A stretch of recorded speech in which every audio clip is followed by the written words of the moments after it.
Muito bem, eu acho que já fizemos aí duas palestras bem interessantes.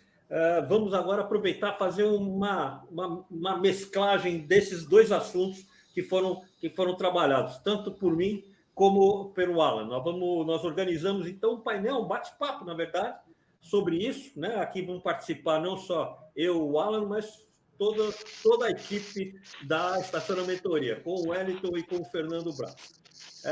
Alan, eu gostei muito da tua palestra, quero de novo te dar os parabéns, muito instigante. Eu só espero que as pessoas que assistiram não tenham saído correndo para processar essas mudanças, fazer, né, tenham a calma de ouvir um pouquinho mais a gente para depois ir lá trabalhando. Bom, fica claro pelas nossas duas palestras a necessidade da inovação e o efeito que ela traz nos processos, tanto na rentabilidade, como na agilidade, como na satisfação dos nossos clientes.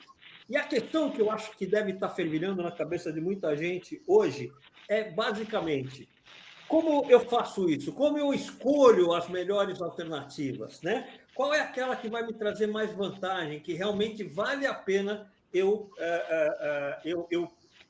aplicar? Logicamente, na hora que eu faço uma inovação, isso gera custo, não tem jeito. Eu preciso investir nessa inovação para que ela produza os efeitos desejados, que normalmente é o retorno do capital investido, da equipe instalada. Então, eu gostaria de conversar contigo, da gente bater um papo sobre isso. Quer dizer, como é que eu faço? Como é que você faz, olhando essas inovações que você fez? Como é que você faz essa mexida aí? O que faz você escolher a utilização do QR Code em detrimento de uma outra forma de pagamento, ou o vínculo com o teu mensalista? Como é que funciona isso na realidade, Alan? Olha, Aurélio, é uma provocação extremamente importante e positiva, né? E aí a gente precisa estar muito alinhado ao que? Às expectativas dos nossos usuários. Como que eu entendo a expectativa do meu usuário? Não tem uma receita, um papel desenhado. Nós poderíamos esgotar aqui as opções e trazer aqui várias outras ferramentas, como eu disse na apresentação, mas se eu pudesse responder a sua pergunta elegendo 4 pontos, eu escolheria o foco na experiência desses usuários. Isso precisa estar muito, muito latente na nossa operação, na nossa equipe, na gestão das nossas operações.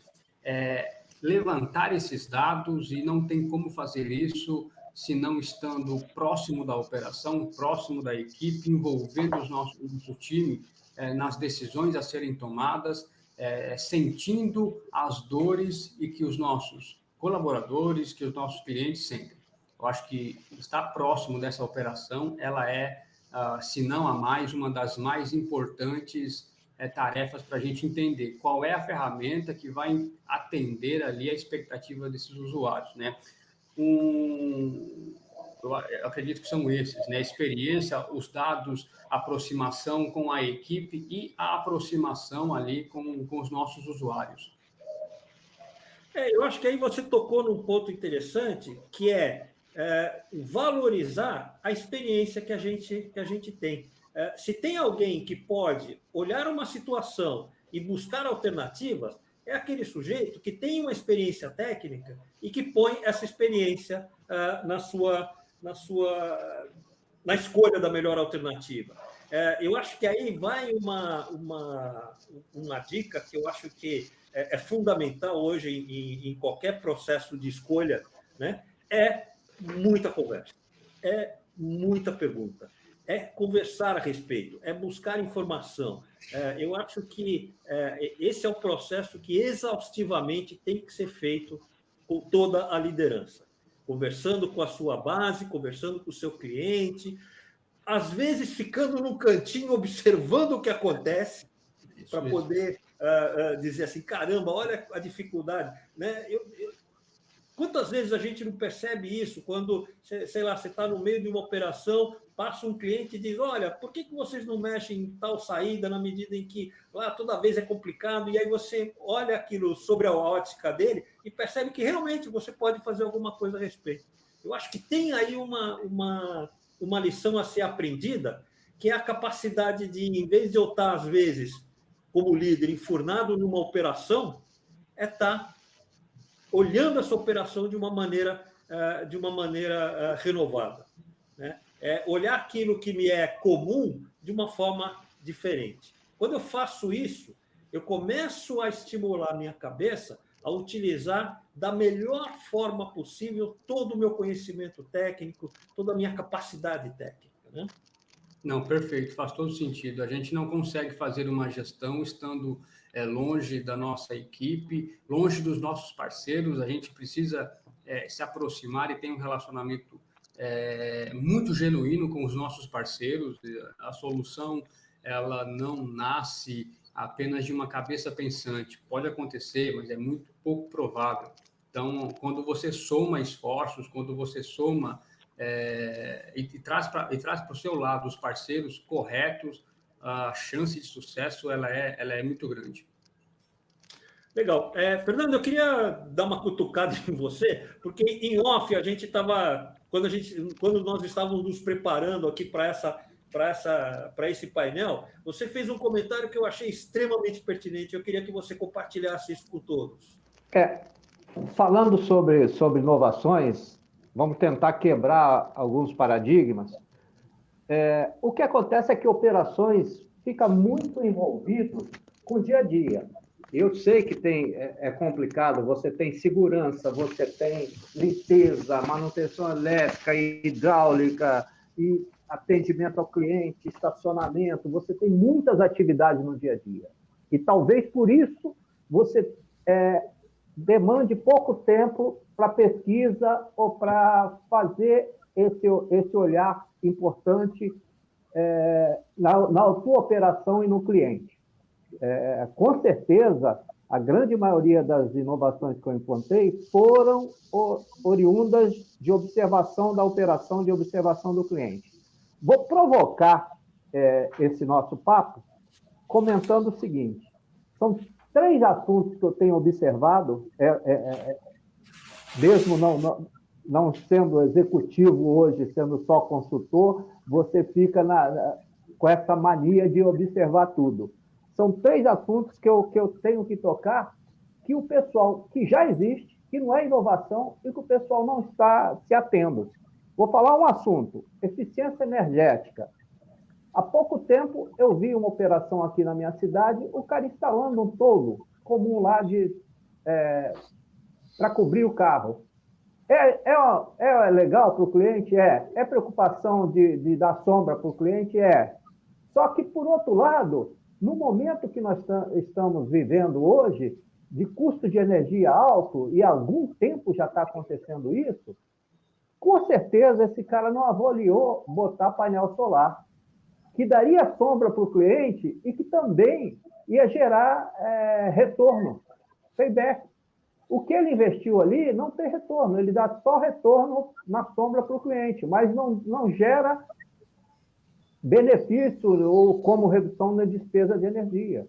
Então, às vezes é importante você parar antes de fazer um investimento e avaliar bem se você está fazendo um investimento e até consultar especialista. Com certeza, se o cara consultasse um especialista sobre eficiência energética, ele não usaria aquela cobertura. Compra de equipamentos. Todo mundo que vai fazer um novo estacionamento vai comprar equipamento, ou vai comprar um sistema de vaga. Eu já fiz artigos sobre erros mais comuns na compra de sistema de vaga e erro mais comum na compra de equipamento, que, infelizmente, continua acontecendo. Continua acontecendo. Então, via de regra, muitos compram pelo preço, esquecendo que um equipamento tem 10 anos de vida útil e se você comprou errado, você vai ter 10 anos de custo de manutenção alto, de MTBR alto. Isso tudo afeta no cliente. Quando o equipamento para, gera fila no outro equipamento. Tudo isso afeta o cliente. Então, às vezes, com a decisão de compra de equipamento, tem que ter a ajuda de alguém que entenda, que saiba sobre cada equipamento, sobre a cancela. Eu já vi shoppings comprando cancela com baixa velocidade. Um investimento um pouquinho maior, botaria uma cancela de maior capacidade, de maior velocidade. Hoje em dia, com tudo até que o Alan falou muito bem, QR Code, pagamento nas lojas, e evolução do software, integração entre os sistemas, é inconcebível você ver instalações novas, o cara botou um monte de equipamento de máquina de cobrança automática, quer dizer, gastou uma grana quando você já tem soluções que o próprio lojista poderia cobrar. Então, às vezes, você tem que cercar de especialista. E hoje em dia, os equipamentos e as soluções duram muito menos tempo, com a evolução da tecnologia. Será que não valeria a pena eu locar? Será que se eu fizesse locação, eu não teria maior fluxo de caixa? Não gero crédito fiscal? Alguém está avaliando isso? Até bem pouco tempo atrás era impensável pensar em locação. Hoje você tem que pensar também, será que eu não consigo locar? Será que eu não tenho outra solução? Será que eu não tenho como fazer o acesso sem o token, só com cancela? Ele falou em QR Code, eu vou falar em LPR, leitura de placa, que na Europa já é comum. O Alan falou em ressignificar o estacionamento. Ontem eu fiz um artigo com a pandemia, hospitais nos Estados Unidos começaram a botar container em estacionamentos. E com a telemedicina, esses containers estão dando certo. O cara tem só uma enfermeira lá, o paciente chega, é atendido via um equipamento por um médico em outro local, quer dizer, gerou um custo menor para o plano de saúde, gerou receita para aquele estacionamento. Então, é preciso que você olhe o cliente e é preciso que você fique antenado no que está acontecendo de evolução de tecnologia. Isso aí. Eu acho que você falou, e o Juan aqui, eu vi uma participação do Juan, nosso grande amigo lá de Fortaleza. Um abração, Juan. Falando sobre daqui a pouquinho os grandes estacionamentos sem cancela, que era algo impensável há algum tempo atrás e que agora já está começando a funcionar na cabeça das pessoas. Até que ponto eu preciso realmente atrapalhar a entrada do meu cliente, tendo que ele entrar, esperar abrir, fechar uma cancela e tudo mais, quando leitores de placas podem me ajudar. E uma coisa interessante aí, Alan, é que o leitor de placa faz aquilo que você comentou em sua palestra sobre a necessidade de a gente estar próximo, por exemplo, do marketing. Leitor de placa, hoje, é um grande coletor de informação que permite que você estruture, inclusive, planejamentos e campanhas de venda e de marketing, olhando o perfil do teu cliente, olhando o tipo de carro que ele usa e tudo mais. Então, hoje em dia, não dá mais para pensar no estacionamento sem vamos dizer assim, essa inclusão digital muito forte. Né? Eu acho que isso hoje já importante. Quer dizer, o fato de você não pensar nisso leva você a um fator, a uma obsolescência que rapidamente você vai perceber. Eu não tenho dúvida disso. O Aurélio, não dá mais, apesar de já ser uma frase batida, mas não dá mais para pensar no estacionamento como um lugar para guardar carro, né? Perfeito. Essa é a morte do resultado. Assim. Se você pensar no estacionamento como um lugar que guarda carros, está fadado a não conseguir sucesso. Sem dúvida. E o que a gente percebe é que isso tem uma coisa interessante, que com as tecnologias cada vez mais facilitando, quer dizer, se antigamente eu precisava, para fazer um pagamento automático, ter um software, ter totem, hoje é QR Code no meu sistema. Né? Quer dizer, não dá para você pensar que, não, isso não é possível. Isso é possível. Vamos lembrar, né, da frasezinha lá do Mandela. Né? Todos diziam que é impossível até alguém ir lá e fazer. Então, é olhar. E aí não tem jeito. Dar para a nossa experiência técnica a maior utilização, que é usar da minha capacidade criativa de buscar alternativas, é conversar com as pessoas. As fronteiras das organizações estão se dissolvendo literalmente, né? Principalmente numa operação que funciona dentro de um ambiente com outras empresas todas olhando para algum lugar. Então, hoje, se você entra no shopping, o shopping não é só uma incorporadora. O shopping é aquela empresa do estacionamento que está lá dentro, é a empresa de segurança, é a empresa de manutenção, são os vários lojistas. Quer dizer, onde é que está a fronteira das coisas? Não está mais, não existe mais isso. Então, aí a gente tem todo esse componente. Fala, Fernando. Aurélio, eu aproveito o que você está falando para falar, por exemplo, aos pequenos operadores. Tá? Nós temos patrocinadores apresentando soluções que melhoram para o cliente o atendimento, quando você tem validadores portáteis e tudo mais, e principalmente melhora o controle e reduz a invasão. Então, você não pode pensar em ter um cara digitando a plaquinha ali, te dando um papelzinho, quando você sabe que isso é burlado. Se você conhece o operador, você entra, ele não te dá o papelzinho, perde o operador, perde todo mundo. Então, você tem que olhar o que está acontecendo e avaliar. Ah, mas o meu sistema custa X. E quanto você perde pelos clientes que você deixaram de pagar para você e pagaram para o operador? Então, é importante você estar acompanhando. Uso indevido de vaga. Então, é importante, em função de cada tamanho da operação, eu estou citando um exemplo de pequena operação, você vê a tua necessidade e buscar a solução mais adequada.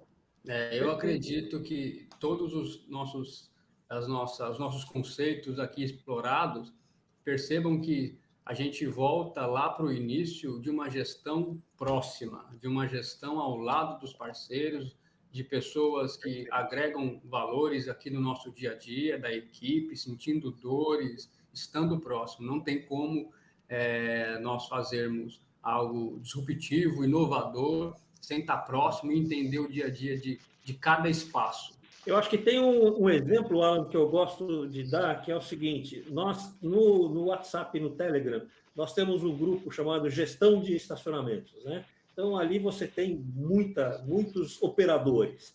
E é interessante que eu começo a observar que o nível de discussão não só está aumentando, mas como se está se sofisticando, né?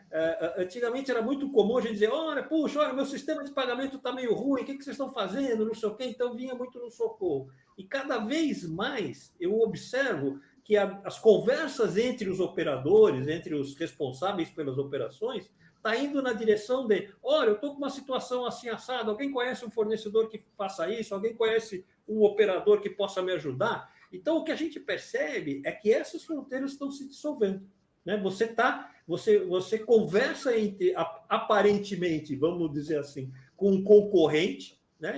Esse cara é operador lá do Aurélio Parque, não sei o quê, eu não posso conversar com ele. E, de repente, você começa a perceber que as pessoas estão quebrando esses paradigmas, trazendo essas situações, mostrando fragilidades, oferecendo forças para que a gente possa crescer enquanto segmento, né? Então, isso é muito legal da gente observar. Ou seja, as coisas estão cada vez mais fortes, cada vez mais aceleradas. Mesmo com toda essa movimentação que a pandemia trouxe, no sentido de até parar algumas operações, de diminuir tráfego, de fazer, as pessoas estão, na verdade, olhando isso como uma grande oportunidade para a busca de novas possibilidades. Então, nós tivemos aí um lado, dentro desta tragédia enorme, né, que é a pandemia,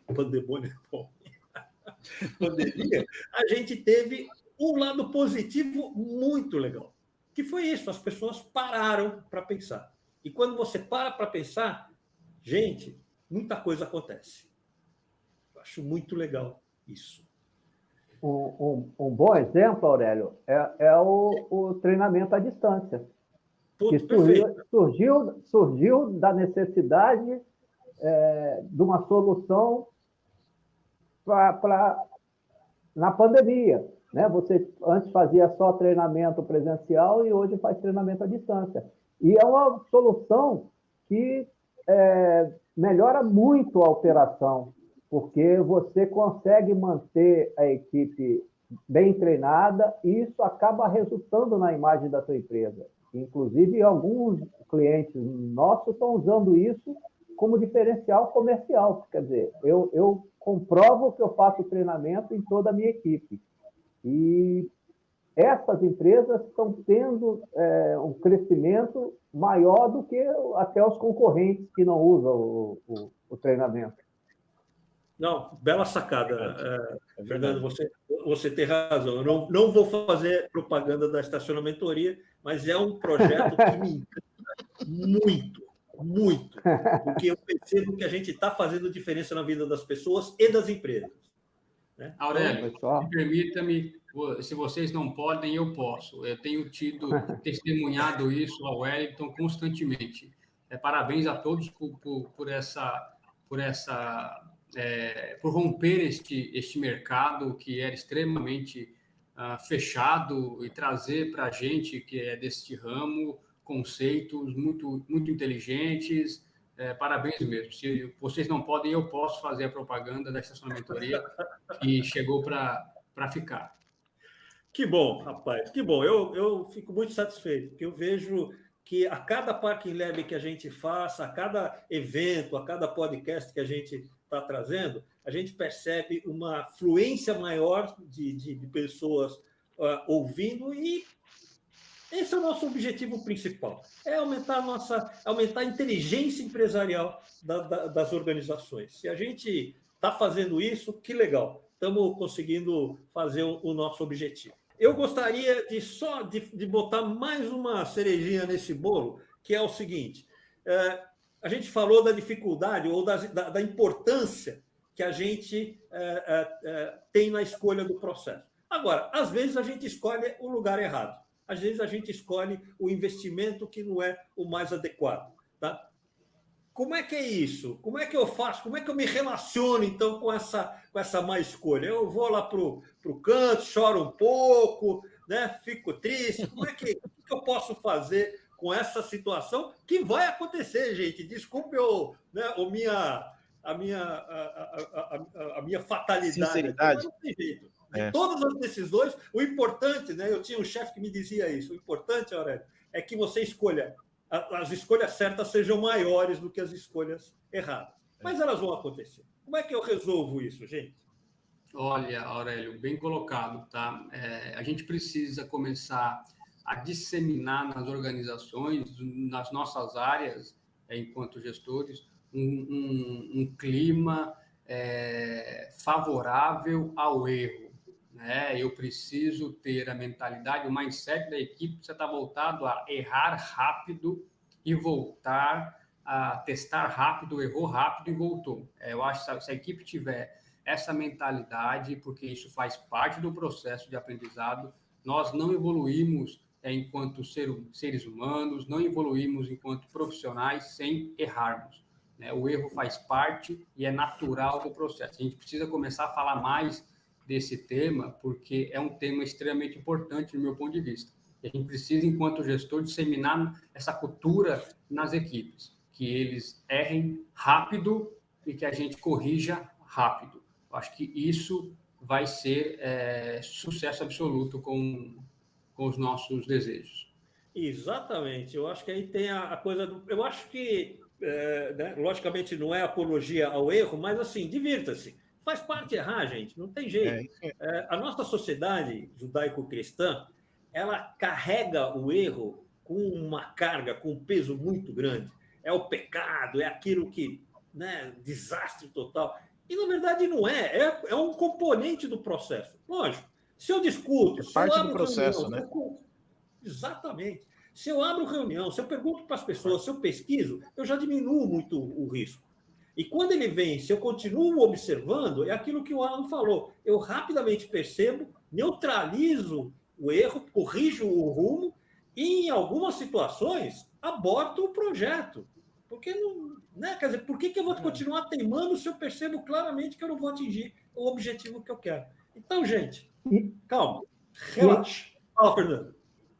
E em muitos casos, você usa o erro para ajustar o seu processo. Então, se acontecer um erro que não estava previsto, você usa aquele erro até como exemplo e refaz o processo e comunica toda a equipe, quer dizer, para que não ocorra de novo. Você tem que aprender com o erro. Você não pode, se acontecer o erro, você tem que refazer, descobrir por que aconteceu, refaz o processo e usa isso como instrumento para melhorar a tua equipe, para que não ocorra mais. Perfeito. Melhor, aumenta a minha capacidade técnica, porque eu usei o erro como processo de aprendizado. Muito legal, gente. 10h30, estão em cima da pinta. Então, Alan, muito obrigado de novo pela tua participação. Wellington, Fernando, foi muito legal. Acho que obrigado a todos. Essas conversas a gente tem muito, pelo menos uma vez por semana, nas nossas reuniões de conselho, e são extremamente interessantes. Muito bom. Eu acho que não podemos deixar de lembrar também dos nossos patrocinadores, da Perto, da Valeti, da Link, da Carmob, da Freedom, da C3PMR e do Jump Park. Né? São sempre parceiros, eles não são parceiros só neste Parking Lab em São Paulo, mas eles sempre estão presentes nos nossos eventos e nos ajudam muito a levar essas inovações, essas coisas novas que a gente procura trazer para os nossos eventos. A todos eles, muito obrigado.